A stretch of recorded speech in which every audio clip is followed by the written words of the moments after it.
All right, hey everyone, welcome to the Invested Agents podcast. Man, having a rough one today. Appraisers and lenders have just been kicking my butt.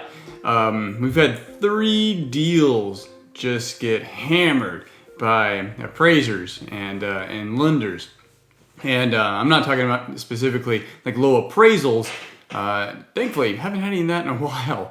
But we've had 3 deals get sidetracked and delayed because of appraisals. And then just a few minutes ago, I got word that one of them's going to get terminated. And it was can't go into too many details, but ultimately the appraisal was, I think, the catalyst that kind of snowballed their thought process into that decision. So first one was a project we've got. It's actually kind of a small flip we're doing out of town, and the lender for the buyer, I don't know what happened with them. They got all squirrely and stopped communicating with the buyer, or at least they weren't doing what they needed to do to hit the timeline. So they ended up having to switch lenders, pushed us another 30 days out, and that's absolutely painful.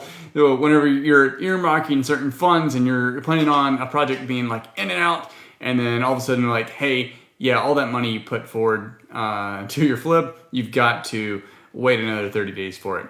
That's always painful, but ultimately what we had to do. And then the next one was the one I was kind of mentioning, how actually the next one was a refinance that we're doing. This one's not as critical. There's no urgency on this refinance, but my private lender definitely want to get them out, and we were supposed to close last Friday, but again, because an appraiser needs something that really basically what happened on this was the appraiser went out there and said, hey, look, we think it might need foundation repairs. And we're like, no, it definitely doesn't. We got a foundation engineer out there, structural engineer, did the full report, no repairs needed, sent it over to them. And they're like, okay, well, we just need the appraiser to sign off on it. And the appraiser has not sent back the report that signs off on it that the lender needs to close. So this is purely on the lender. Thankfully, I don't have any urgent timeline on this other than I definitely want to get a lower interest loan and get my private lender paid off and move on to other things. And then the last one is the most frustrating, where a lender or an appraiser needed to get something back, not even related to the subject property, but some other asset that they owned.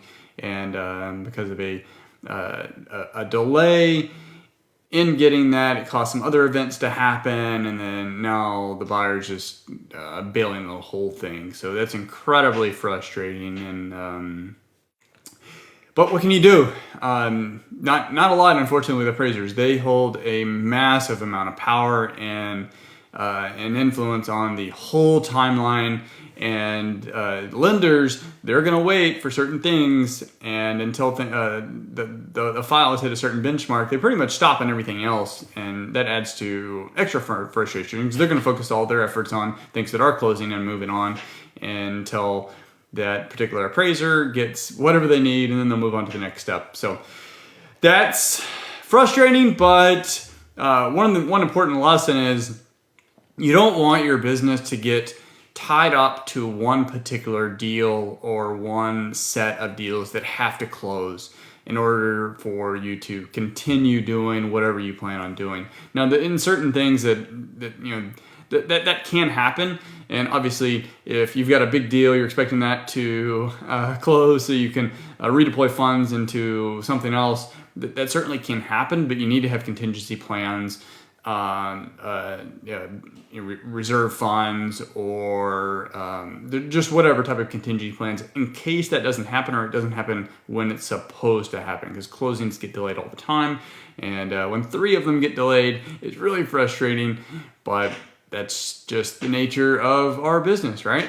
And so yeah, having contingency plans and making sure that your situation is flexible and fluid enough to withstand those hiccups and bumps in the road. If you get any value out of this, like, comment, Want to hear back from you. You can also follow us on YouTube and Facebook and Instagram. Well, we're all over the place.